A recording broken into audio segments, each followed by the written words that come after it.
So guys आज के session में फाइनली रिलायंस पावर पर छोटी सी रिकवरी देखने को मिली है और दिन के आखिर में जाते जाते ये रिकवरी भी सेल साइड की तरफ ही गई है। बट पोजीशन यहां से क्या जरूरी है, कल के वीडियो में हमने डिस्कस किया था कि आने वाले दो सेशन आपके लिए बहुत ज्यादा इंपॉर्टेंट है। रीजन क्या था उसके पीछे का रीजन आपको यहां पर दिख जाएगा। ये कल का वीडियो है, अगर आप देख पा रहे हो स्क्रीन पर, तो दो कैंडल हमने कल डिस्कस की थी जो आपको नहीं चाहिए। दो कैंडल कल हमने डिस्कस करी थी जो आपको नहीं चाहिए। यहां से ये डायगोनल आपका रिस्ट्रिक्शन हो जाता है और अगर आपके पास इस तरह की सेल वाली कैंडल आती है, इसका मतलब ये है कि स्टॉक में डाउनफॉल और आने वाला है।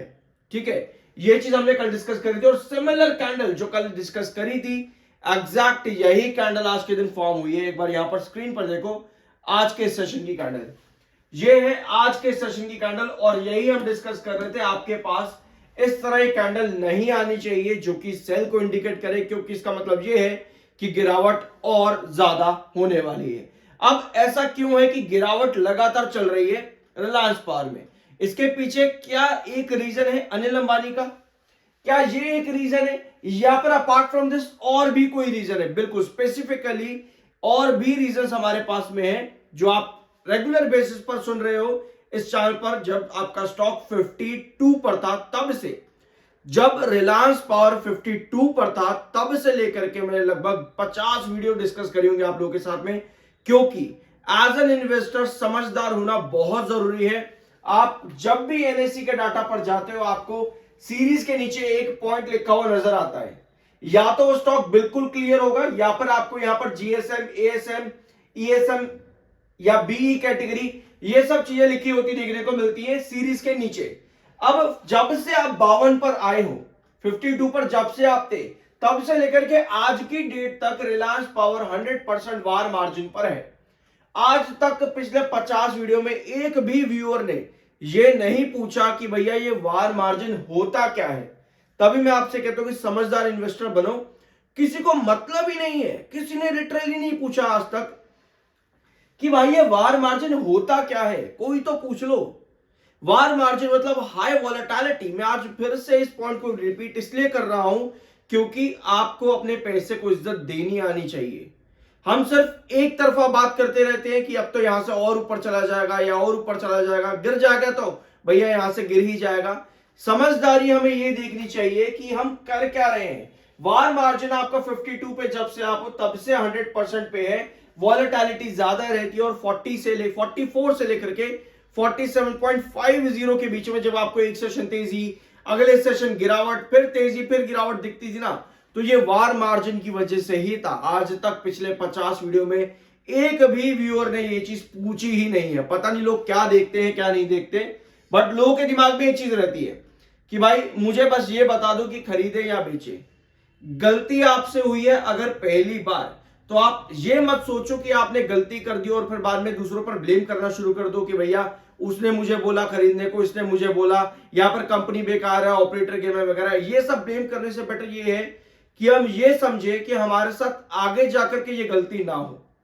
ठीक है, अब 6 सेशन लगातार गिरावट होने के बाद आज एक सेशन में स्टॉक में छोटी सी रिकवरी देखने को मिली, लेकिन ये रिकवरी भी दिन के आखिर में जाकर के खत्म हुई। अब ये रिकवरी क्यों मिली? क्योंकि कंपनी की सब्सिडरी ने एक अनाउंसमेंट दी है। अब कौन सी सब्सिडरी है? रिलायंस पावर की। रिलायंस पावर की subsidiary GMR, Kalinga solar power project, इस सब्सिडरी को मिला है कंपनी के मार्किंग इट्स एंट्री। कंपनी की एंट्री हो जाती है सोलर पावर सेक्टर में। तो ये बड़ी अपडेट थी रिलायंस पावर की सब्सिडरी की तरफ से और ये पोर्टफोलियो में नया अवार्ड कंपनी के बन जाता है। अभी तक रिलायंस पावर पर कोई खतरा नहीं है, लेकिन गिरावटें, एक रीजन तो आपने यहां पर देख लिया, वार मार्जिन 100% है। दूसरा रीजन ये है कि जितने भी मैटर्स है ना, ये सारे अनिल अंबानी से रिलेटेड, ये सारे पुराने मैटर हैं और वो भी तब के जब अनिल अंबानी रिलायंस ग्रुप का हिस्सा थे। ऑल तो पिछले 3.5 साल से नहीं है, पर ये मैटर ज्यादातर 2017 या 2018 या 2019 के ही है। तो इसी वजह से रिलायंस पावर पर भी खतरा बना हुआ है। ठीक है, तो ये पॉइंट कंक्लूजन हो जाता है यहां पर। टेक्निकल पॉइंट ऑफ व्यू पे आज छोटी सी आपकी रिकवरी बनी थी और दूसरा रिलायंस सब्सिडरी की जो प्रोजेक्ट है उसकी वजह से भी आपकी रिकवरी आज की तरह आई थी। आरएसआई 28.6 का है, 37.6 का आपका एमएफआई है। टेक्निकल्स न्यूट्रल प्लस बुलिश है। और वार मार्जिन आप लोगों ने यहां पर देख ही लिया है। 63% तक रिलायंस इंफ्रास्ट्रक्चर भी टूट चुका है। रिलायंस इंफ्रा में गिरावट के पीछे का रीजन एक ये है कि रिलायंस इंफ्रा की कुछ प्रॉपर्टीज जो है उनको जब्त किया गया है, उन पर इन्वेस्टिगेशन चला है और ये कुछ रीजंस आपके यहां पर कंक्लूड हो जाते हैं। अब आते हैं आपके चार्ट पे। तो कल अभी आपने देख लिया, हमने क्या डिस्कस किया था कि आपके पास इस तरह की कैंडल नहीं आनी चाहिए और यही कैंडल आपके पास में आई है जहां ऊपर की टेल सेल को इंडिकेट करती है। अब हमने कॉन्जिक्यूटिवली डिस्कस किया था, अब ये तो सेल ऑफ की कैंडल आ गई। आपको पता है कि ये डायगोनल ना अब आपकी रिजेक्शन की डायगोनल आ चुकी है, यानी कि इसके ऊपर आपका लेवल तभी आएगा जब आपके पास कुछ पॉजिटिव न्यूज होगी। और पॉजिटिव न्यूज आपको मालूम है हमें क्या चाहिए, हमें ये चाहिए कि रिलायंस पावर के पास कुछ भी ना आए, मतलब कि जितने भी खतरे हैं वो रिलायंस कम्युनिकेशन या अनिल अंबानी के ऊपर ही पड़े रहे, रिलायंस पावर के ऊपर उठ करके कुछ भी ना आए। क्योंकि जो शुरुआत इस पूरे मैटर की हुई है ना, वो फेक बैंक गारंटी से हुई है, फेक बैंक गारंटी से ही। और कोई भी एक पुराना फेक बैंक गारंटी का सर्टिफिकेट अगर यहां मिल जाता है तो दिक्कतें बढ़ जाती हैं। अभी के लिए गिरावट जो है वार मार्जिन परसेंटेज और जो इश्यू ये पूरा अनिल अंबानी का उसका इनडायरेक्ट इंपैक्ट इस पर पड़ रहा है रिलायंस पावर का। अपार्ट फ्रॉम दैट कोई मेजर इश्यू अभी तक नहीं है, अनलेस एंड अनटिल आपके पास रिलायंस पावर में भी इन सभी फ्रॉड मामलों में कोई सर्टिफिकेट एक निकल करके आ जाए। आई गेस ये पॉइंट क्लियर है यहां पर। इसके अलावा अगर आप यहां पर देखोगे 1 आवर टाइम फ्रेम पर, तो ओपनिंग के 1 आवर के अंदर ही आपके पास बायर एक्टिव थे, उसके बाद पूरे सेशन के अंदर आपके पास सेलर एक्टिव हो चुके हैं। ठीक है, तो ये डायगोनल बहुत ज्यादा इंपॉर्टेंट थी रिलायंस पावर में। सिर्फ और सिर्फ एक बार छोटी रिकवरी ही यहां पर दे पाया, पर उसके बाद कुछ भी मोमेंटम शिफ्ट नहीं हुआ है। सो मोस्ट प्रोबेबली अगर हम यहां पर देखें, कल मैंने आप लोगों के साथ एक डायगोनल और ड्रॉ करी थी यहां पे। इस डायगोनल का मतलब ये है, पहले तो ये वाला डायगोनल जो आपका है ना, ये रिजेक्शन बन ही जाता है, ये डायगोनल आपका रिजेक्शन है ही। ऊपर से जो आपके अब गिरते हुए रिस्ट्रिक्शन जा रहे हैं, जैसे कि यहां पर देखो आपका रिस्ट्रिक्शन टूट गया, यहां भी आपका रिस्ट्रिक्शन टूट गया। अगर ये रिस्ट्रिक्शन कमिंग सेशन में हमें फिर से तेजी मिलती है और आप लगभग 39 के आसपास भी जाते हो, तो वहां पर भी आपका रिजेक्शन बनता है।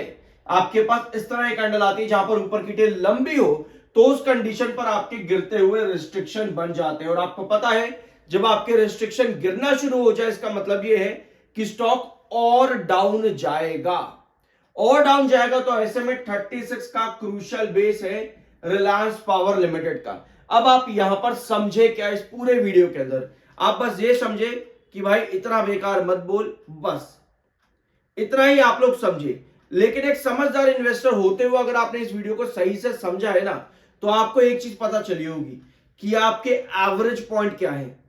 ये आपको पता लग गया होगा, आपको पता लग गया होगा आपका एसएल क्या है, आपको पता लग गया होगा कि पोजीशन हमारी कहां से किस तरह से इवैल्यूएट होनी चाहिए इस खराब कंडीशन के अंदर। क्योंकि वार मार्जिन 100% है, 100% वार मार्जिन में आपका बीटीएसटी नहीं होगा, आपका इंट्राडे नहीं होगा। अगर आप सोचते हो कि आज एवरेज करके कल निकल जाएंगे, तो भैया वो भी पॉसिबल नहीं है। अगर आपने आज एवरेजेस करने की कोशिश करी होगी, तो दिन के आखिर में सेलिंग आई है, तो उस कंडीशन पर भी आपके फॉल बढ़ जाते हैं, यानी कि उस एवरेज का भी आपको फायदा नहीं होगा। समझदार इन्वेस्टर बनने में कोई बुराई नहीं है, इसमें आप ही लोगों का फायदा है। बिकम एन इंटेलिजेंट इन्वेस्टर, ये मेरे चैनल का मोटिव है। I am NISM certified, subscribe जरूर कर देना। मिलता अगले वीडियो में।